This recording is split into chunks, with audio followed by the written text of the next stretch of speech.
Hi, and welcome to another martial talk. In this episode, we're going to take a look at how Taekwondo got its name. And more importantly, we're going to take a look at how the two persons that was involved in this actually got to that point where they got this involvement. If this has your interest, then keep watching.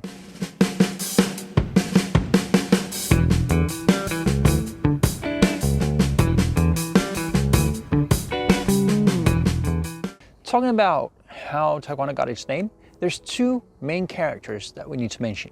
One is Choi and the other one is Tae-hi. And why these two people are so crucial in this is because they were the ones that actually came up with the name.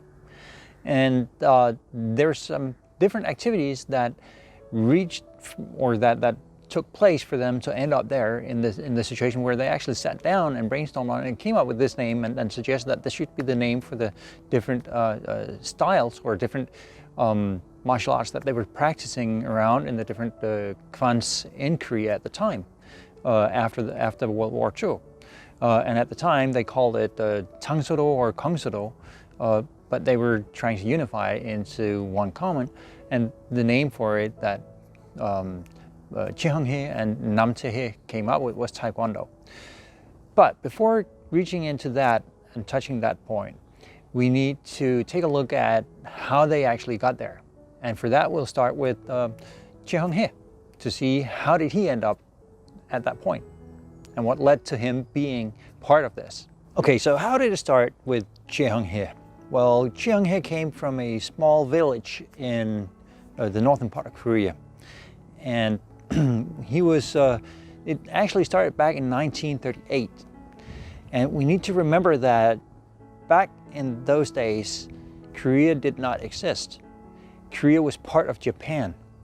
So it was very turbulent times, and there was a lot of, they were really pressured and under a lot of pressure from Japan, and they struggled a lot in the days. Choi came from a small village, and it was very poor conditions that he grew up under. Actually, from the age of 7, he started smoking and drinking and playing games like poker. And this night in 38 was no difference. In 38, he was 20 years old. His mom had been saving money for his education money for him, that the day after this event, this crucial event, that it really has an impact and has an impact on the future. But the day after, he was supposed to go to Japan, and he did, but he rushed a little bit, and here's why. Well, this evening, back in 1938, Choi, he stole his mom's savings, the education money that was meant for him. And then he went out with a wrestling champion and a few other friends to play a game of Korean poker that was very popular in the days. And they were playing this poker game and drinking and smoking. Choi, he lost all of his mom's savings. He lost all of it. So he got frustrated on what to do. How could he win this back? How could he get the money back? And he said that he lost it all to the wrestling champion. And then all of a sudden, he grabbed out for a bottle of ink and smashed the bottle of ink into the forehead of the wrestler. So the wrestler fell back on his stool and got unconscious, and he had ink and blood all over his face, running down his face, and he was unconscious. What did Choi do? Well, he grabbed the money and he ran out to escape and found the best route and the fastest route he could away from there to the coast, and then he was on his journey to Kyoto in Japan. Now, a few months after this in Japan, he met with a local guy from his home village, and he was told that the wrestler, he had recovered fine. And now the wrestler was just counting days until Choi would be back so he could get his revenge. So Choi got scared of coming back to his hometown. What did he do about that? Well, he seeked up a Shotokan karate school to learn Kichin Funakashi's Shotokan karate. He didn't become spectacular in it, but he learned a little here and there, and he learned enough to. There was a lot of bullying from Japanese guys, of Korean guys at the time, because of the whole situation. But it was enough to keep that away from him. And then when he went and he did some tricks with breaking boards in the street and so on and so forth. And this was enough to create enough rumors so that a few years after, when he went back to his hometown, the wrestling champion had heard about this, and then he stayed away, and he didn't do anything about the revenge plans or anything like that. Later on, we need to remember that later on, after World War II, the different schools in Korea opened, and they didn't have the name Taekwondo at the time. It was a hard time. They were under a lot of pressure. They were really struggling, and their morale had gone down, etc., etc. But they opened these schools, and what they were teaching, they call Tangsudo or Kungsudo. Kungsudo is the way of the open hand, and Tangsudo is the way of the China hand. And finally, both of them translated into Japanese is Karate-do. And that was the style that they were teaching.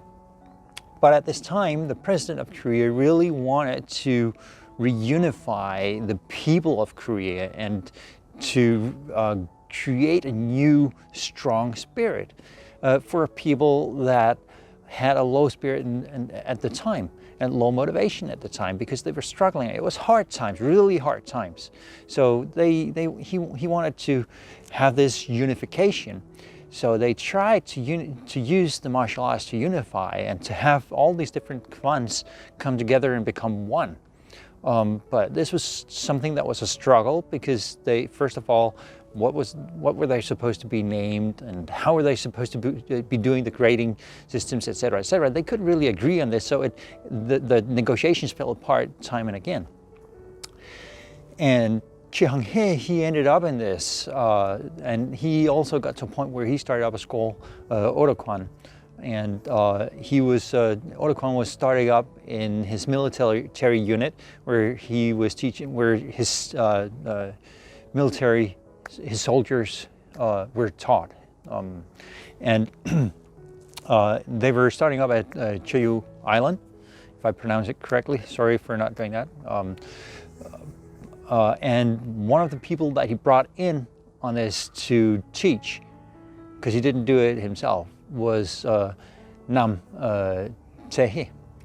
And that is where he comes into the picture. So before going further with this, down this path on what happened there, we need to know a little bit, who is this Tae-hi, and why was it interesting for Choi to bring him in as a teacher to teach his military units. So who is Tae-hi? Well, Tae-hi was a Korean officer during the Korean War.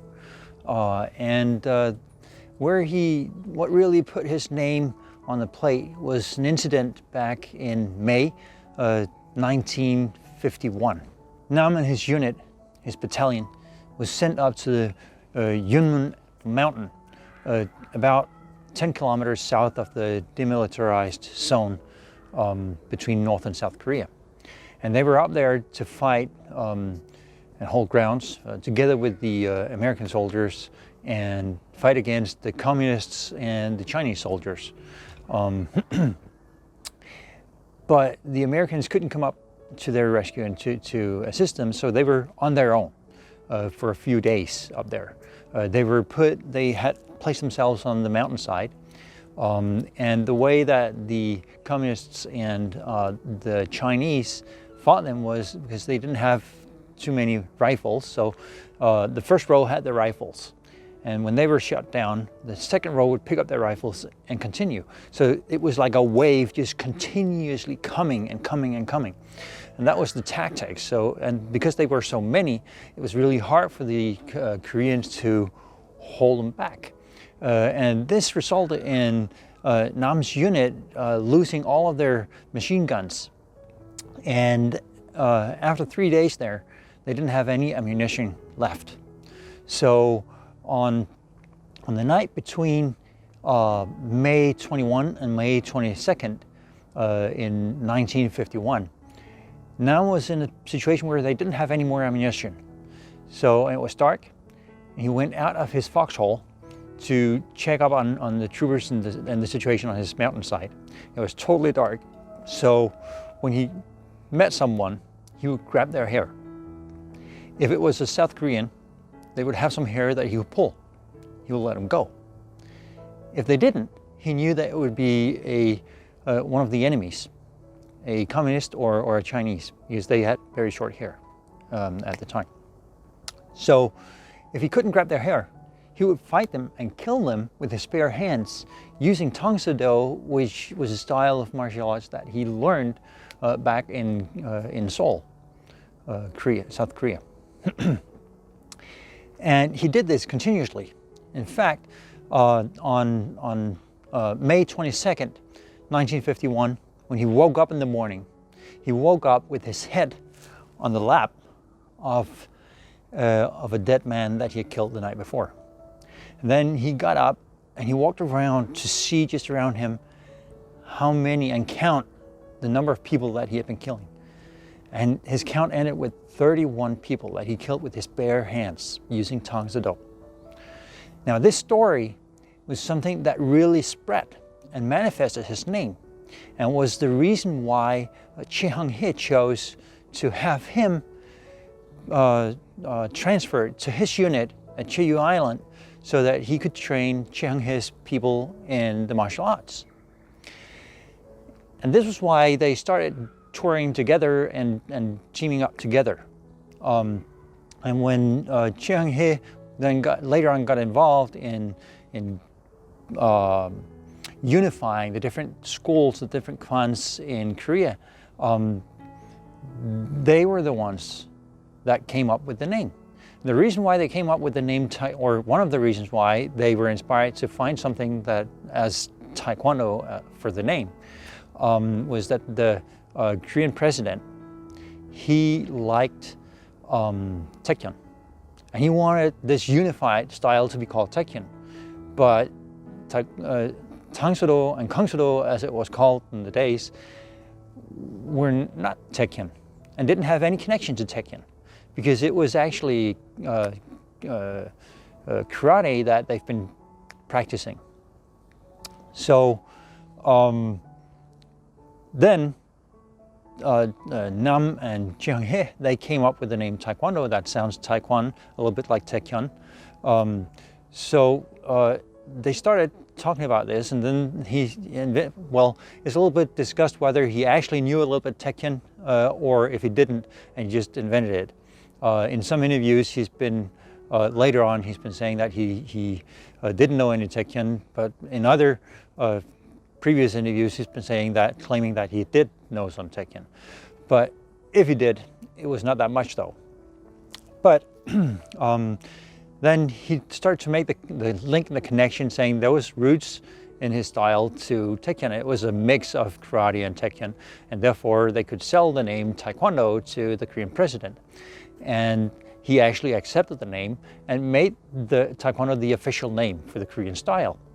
But even though they made this the official name, the different masters from the different Kwans, they continued calling their styles Tang-do and Kang-do.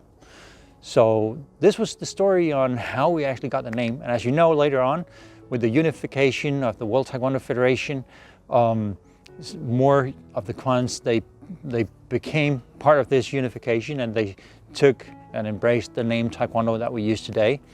Some of the schools still exist in the original form as a Tang-do or Kang-do, but as you know, and as history shows, the name Taekwondo was incorporated. But this was the story on how we actually got the name, by adding a little something that was not really there, and a lot of different brutal and action movie-like activities that led to other things. So from starting up with Choi Hyun-he at the age of 20, being in in a poker game, having an incident there that led to him learning Shotokan karate, and thereby put him into the martial art worlds, and later on leading him to ending up in the negotiations and coming up together with Nam on the name Taekwondo. So if it weren't for the incident back in 1938, Taekwondo may not have been the name. Who knows? We won't. But it is the name, and this was what happened back then. This was today's martial talk. I hope this was something that you could use. And if it was, put a like and subscribe. That would really be helpful. The only thing left for me to say now is enjoy your day and go practice.